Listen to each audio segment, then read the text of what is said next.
Hello, everyone, and welcome to the Your Mark on the World show. I'm your host, Devin Thorpe, and we're producing this episode for GoodCrowd.info. Our guests today are Jean and Arlene Rumley. They are the founders of Mission for Orphans, a great organization supporting orphans in India. Jean and Arlene, welcome to the show. Thank We're you. glad to be here. We're thrilled to have you.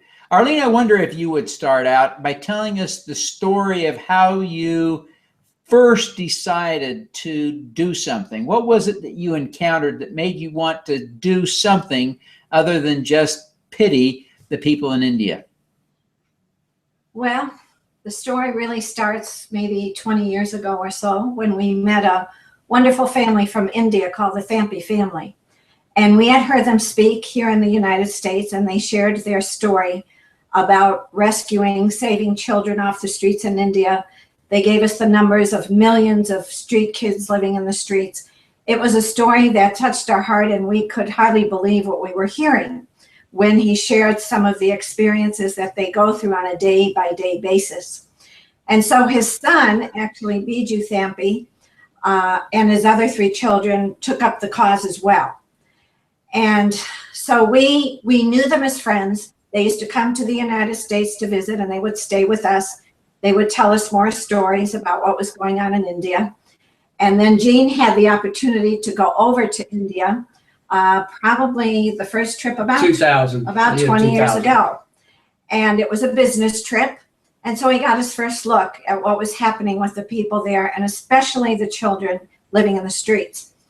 So he went back again after that and actually teamed up with Biju Thampi.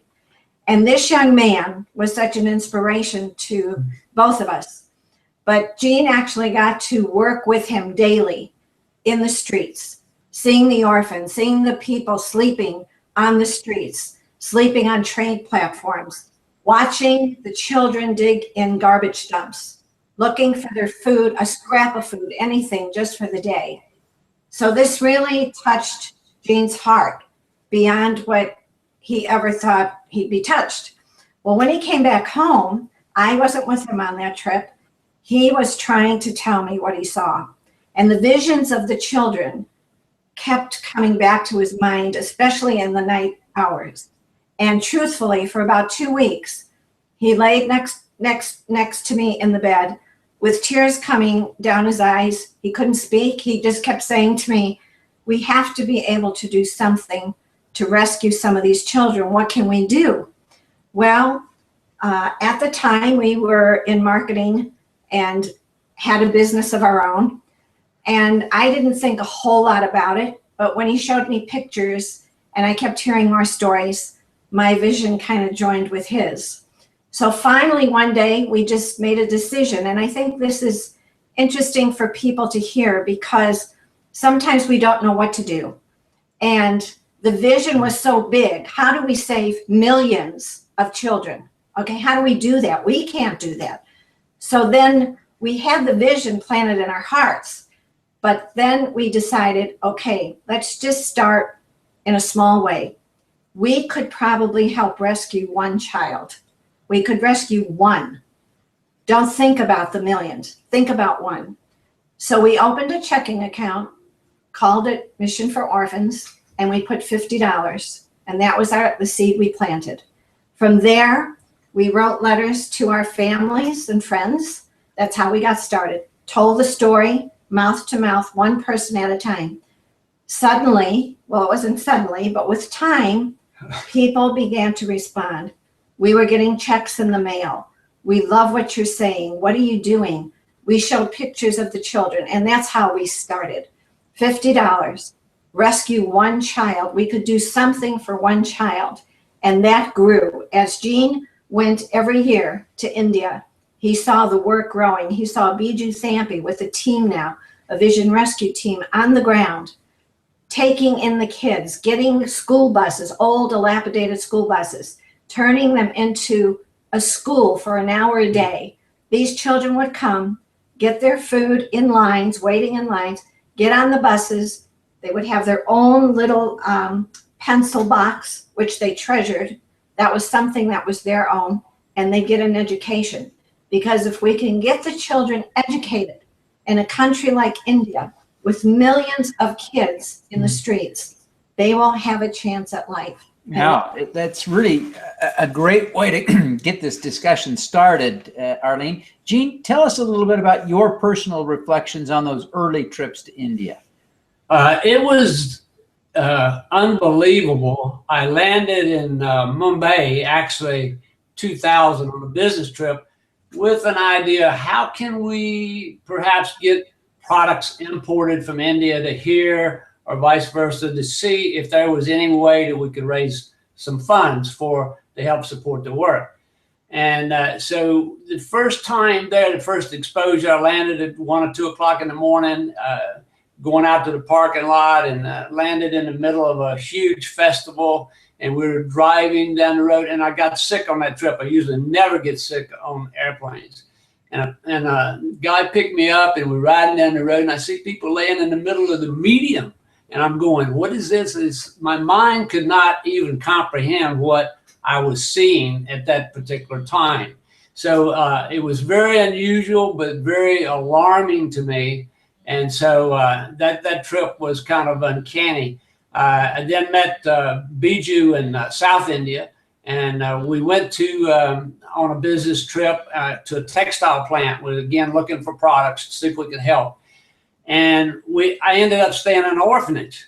It was his uncle's orphanage, and I stayed there. So then I started hearing about the orphans were downstairs and they lived upstairs. And I met several of the orphans, and I heard stories about children bought in the middle of the night, babies laid on the doorstep. I heard about stories of sometimes kids just being left on the side of the road. And my mind still couldn't comprehend that. But the extreme poverty, I think, is what lends to a lot of this. During that particular trip, a family of 7 actually committed suicide, the mother and the father and the 5 children. And he was a farmer, and the crops had failed that year, and they knew that they could not eat, they could not survive. So it's things like that that just really grabs your mind. Yeah, it really, it's just so tragic to think that they felt they had no alternative, and perhaps in reality they didn't. But thanks to the work you're doing, more people have more alternatives. Tell us a little bit about what the operations of Mission for Kids and its partner on the ground in India are doing, actually. Arlene, why don't you just take a minute and tell us a little bit about what's actually going on today? Okay, what's going on today with Biju Thampi and the Vision Rescue team on the ground. They actually have a team that go out into the streets. How many locations do they have now? Basically in Mumbai, Kolkata, and Chennai, 3 major cities in India. Right. And they actually bring the food with them in great big barrels. Okay, they stir it up, stir it up. The children all know that they're coming. Now they started, this is important too about getting small beginnings. They started, Biju Thampi and a few of his friends wanted to do something to help these kids. So they thought, how can we start? So they started with packing, what was it, 3 or 6 lunch bags. They went to a train station where a lot of the kids hang out, and they started giving out lunch bags to the kids. That's how it started. A small thought of doing something for just a few.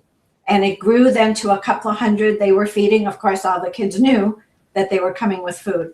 So they go out every day, and they feed daily now over 1,200 street kids a day, 1 meal a day. They educate them on the buses, all right? And that's primarily what the Vision Rescue team does on the ground.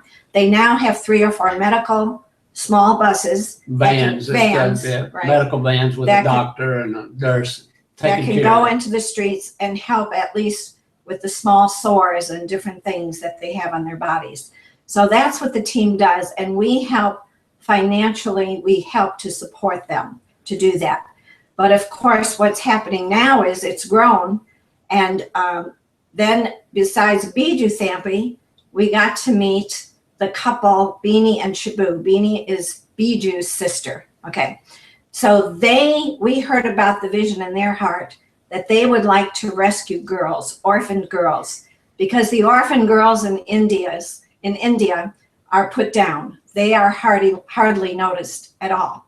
And if you're an orphan in the street, you're just a cast out. No one wants to have anything to do with you. You're not allowed to go to the public school system even.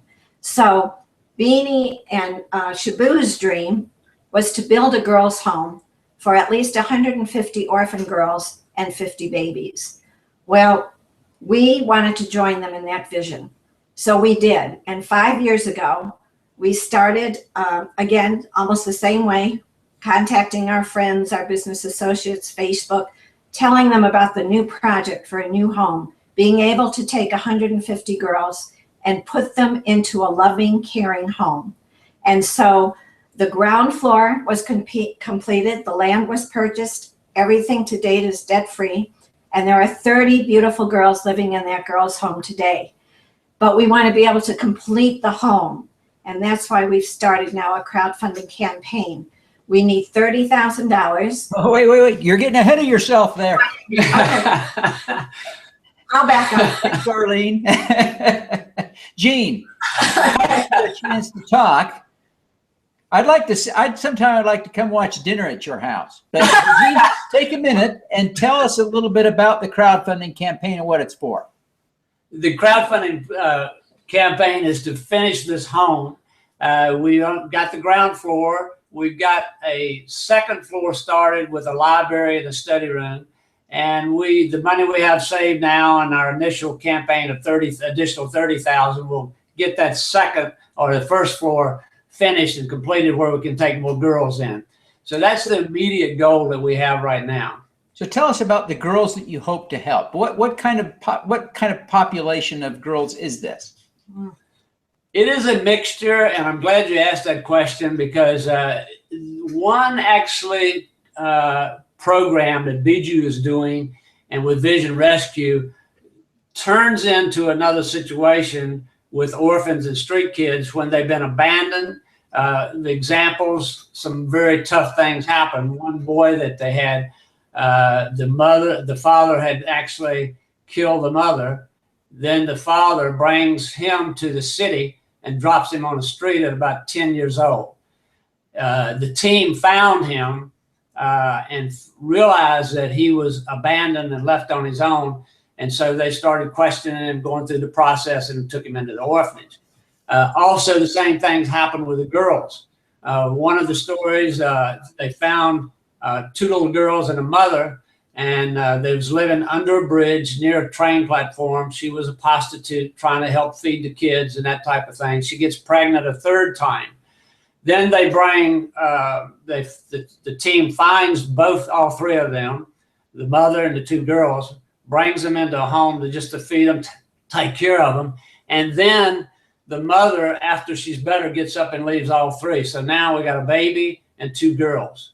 So that's the type of things that happen and leads to where you do not have a choice. You have three total abandoned children. And so that's the cause that we're trying to take. Wow. And the need is so acute. Arlene, I wonder, aren't these girls especially at risk of being caught up into the sex trade? Oh, definitely. Statistics actually show that thousands and thousands of girls wander the streets. They are put into the streets and they are abused. They are very much prone to child trafficking. It's heartbreaking, really, to think about children being in the streets, in the slums, and they know they're going to be abused. Imagine some of the children don't even make it to 3 and 4 years old in the streets. Okay, child trafficking can be anywhere from 5, 6, 7, 8, 11, 12-year-old girls. So that's why our passion right now is to help complete this girls' home. If we can start like we did, start with one, now there's 30 in the home, and we'd like to get this home that would be for 150 girls. Actually, the home itself is on a 1.4 acre land of space. The rooms for the girls, there are 4 girls to a room. They each have their own bed, colorful things. I mean, they are so thrilled. Jean took a suitcase full of little teddy bears with him the last trip he went. Some of these have never had a toy. They don't know what it is to have a toy or to have a doll or anything. So we had to sit on the suitcase and pray he would get them through customs. Well, he did. Well, Gene said if I could have seen these girls when he opened that bag of little teddy bears, they held onto them for days and wouldn't let them go. So they are coming from a place where they're used to being touched, Devin, if I can say, and abused, and being able to come into a home where now they're going to be touched with love and care and safety. They're going to feel safe. Oh, really, really, what a difference you're making in their lives. It's just wonderful. Now, Gene, where is the crowdfunding campaign? How do people find that? They can either go to mission4orphans.com/Indiegogo, or if they just go to mission4orphans.com, that site will probably redirect them to the Indiegogo campaign. Great. Go to Indiegogo and search mission4orphans, and it'll pop right up. Right. I also have a link in the article at GoodCrowd.info as well. So there are lots of ways to find that. Now, Arlene, as you think about this work, you and Gene have really become role models over the last 20 years as you have tackled this problem and devoted your time and talents and money to working on this issue. I mean, really, it's inspirational. Who do you look up to as inspiration when you need it? Well, because of my faith, I have to say I really look up to the Lord for my inspiration. When things get going and they're kind of tough, it's been an uphill battle, because when you think about it, 5 years it took us to get the first stage of the home completed. So it wasn't an easy thing. Some people wonder, why do we want to help children in India? Why don't we get the kids off the streets here? And that's a good question. It's a valid question. But we have to go back again to what Gene saw with his own eyes, why certain projects are put in our hearts or passions are put in our hearts. We don't always know, but we know that that's the call we need to follow. So, of course, the Thorpe family has been the inspiration for us also. To see their faith, their determination, they don't let anything stop them, whether it's finances, whatever it is. They're going to find the food, they're going to find the homes. They rent homes even to get the children in and off the streets. So I have to say that, number one, I put my faith and trust in God. And we get our inspiration from the Thorpe family, who are actually doing the work. It's not about us, really. Yes. It isn't really about Gene and I. We know that we are being used, but it's really about the people on the ground. And it's also about our family and friends and all the supporters over the years that have stayed with us to see this through, even during this campaign. We cannot thank them enough. I hear you. I hear you. Gene, who do you look up to? Who inspires you? Well, basically, again, my faith, number one. The Thorpe family also, they're virtually unknown outside of India, except several countries now. But the work that they started was about 50 years ago with the father, and now Biju and all the children pick it up. And it's been actually 10 years we've been involved, or we're into our 11th year now. And to see what they do, also inspiration is Mother Teresa, because what she did, I've been to Calcutta several times, got to visit the home 2 different times just to go there and see the work that they're doing.